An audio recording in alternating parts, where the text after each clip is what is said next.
एक भेड़िया हजरत सुलेमान से भेड़ मांगने आया, मगर जो 3 निशानियां दिखाई वो आज हमारे घरों, बाजारों और मस्जिदों में नजर आती हैं। जब उसने बीमार भेड़ चुनकर वजह बताई तो सामने आया कि ये कोई आम वाकया नहीं बल्कि हमारी अपनी कहानी है। भेड़िए ने जो बद्दुआ दी वो आज हम पर पूरी हो रही है। रास्ते में मिलने वाली हर निशानी आज के समाज का आईना है।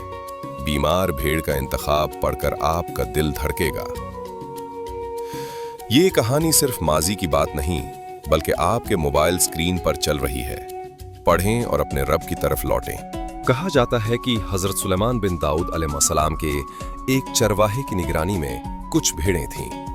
एक दिन उसके पास एक भेड़िया आया और बोला, मुझे एक भेड़ दे दो। चरवाहे ने हैरान होकर जवाब दिया, ये भेड़ें हजरत सुलेमान अलैहिस्सलाम की मिल्कियत है, मैं तो बस उनका रखवाला हूं। भेड़िया बोला, तो जाकर हजरत सुलेमान से पूछ लो कि क्या वो मुझे एक भेड़ देने की इजाजत देते हैं। चरवाहे ने कहा, मुझे डर है कि अगर मैं चला गया तो तुम भेड़ों पर हमला कर दोगे। भेड़िया हंसा और बोला, जब तक तुम वापस ना आ जाओ मैं खुद भेड़ों की निगरानी करूंगा।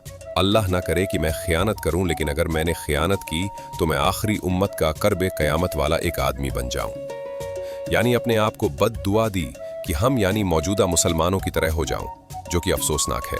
ये सुन के चरवाहा रवाना हो गया। चलते हुए चरवाहे ने 3 अजीबोगरीब मंजर देखे। पहली निशानी, उसने एक गाय को अपनी ही बच्ची का दूध पीते देखा।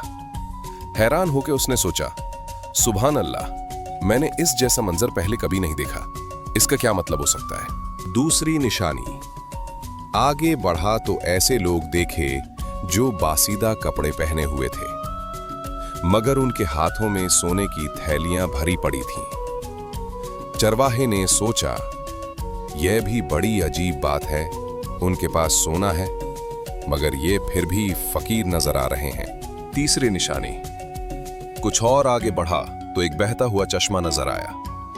प्यास की शिद्दत में जैसे ही करीब पहुंचा तो बदबू ने उसे रोक दिया। पानी की बदबू इतनी शदीद थी कि वो पीछे हट गया और हैरान होकर बोला, ये कैसी बात है, बहता हुआ पानी और इतना गंदा। खैर वो हजरत सुलेमान अलैहिस्सलाम के पास पहुंचा और भेड़िए की दरख्वास्त बयान की। हजरत सुलेमान अलैहिस्सलाम ने फरमाया, ठीक है, मैंने उसे इजाजत दी कि वो एक भेड़ चुनकर खा ले। चरवाहे ने अर्ज किया, हुक्म बजा लाता हूं, मगर रास्ते में 3 अजीब चीजें देखी हैं, उनकी हकीकत जानना चाहता हूं। पहली निशानी का जवाब, ये आखिरी जमाने की निशानी है। माएं अपनी बेटियों को फितने में मुब्तला करेंगी ताकि खुद फायदा हासिल कर सके। दूसरी निशानी का जवाब, ये लोग डाकू और चोर हैं। जो माल हराम से आता है उसमें बरकत खत्म हो जाती है। आखिरी जमाने में हराम कमाई आम हो जाएगी, कनात खत्म हो जाएगी और बरकत उठा ली जाएगी। तीसरी निशानी का जवाब, ये भी आखिरी जमाने के नाम निहात दीनदार हैं। दूर से देखो तो उनका लिबास दीनदारी का होगा, मगर जब करीब जाओगे ताकि कुछ सीख सको तो पाओगे कि वो दुनिया और ख्वाहिशात में डूबे हुए हैं। ये सुनकर चरवाहे ने तड़प कर कहा, मैं इस जमाने के फितने से अल्लाह की पनाह मांगता हूँ। चरवाहा वापस आया तो देखा कि भेड़िया वाकई भेड़ों की निगरानी कर रहा था। उसने कहा, हजरत सुलेमान ने तुम्हें इजाजत दे दी है कि तुम किसी भी भेड़ को चुनकर खा सकते हो। भेड़िए ने भेड़ों पर नजर दौड़ाई और एक कमजोर बीमार भेड़ को चुन लिया। चरवाहे ने हैरत से पूछा, तुमने यही भेड़ क्यों चुनी। भेड़िया बोला, क्योंकि ये अपने रब की तस्बीह से गाफिल थी। जो अपने रब के जिक्र से गाफिल हो वो बहुत बड़ी आजमाइश में होता है। जब भेड़िए ने बीमार भेड़ चुनकर ये कहा कि ये अपने रब की तस्बीह से गाफिल थी तो चरवाहे की आंखों से आंसुओं की बारिश हो गई। उसने अपने गुनाहों की माफी मांगी और हजरत सुलेमान अलैहिस्सलाम के कदमों में गिरकर दुआ की, या अल्लाह मुझे कभी तेरे जिक्र से गाफिल ना करना।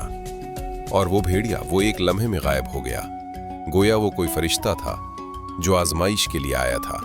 क्या आज हम भी उस बीमार भेड़ की तरह हैं जो दुनिया के धोखे में अपने रब को भूल गई? अगर ये कहानी आपको मुतअस्सिर करती है तो सुभान अल्लाह लिखकर कमेंट करें और दूसरों तक शेयर करें। याद रखें, हर वो शख्स जो जिक्र से गाफिल हो वो दरअसल अपने आप को खो रहा है।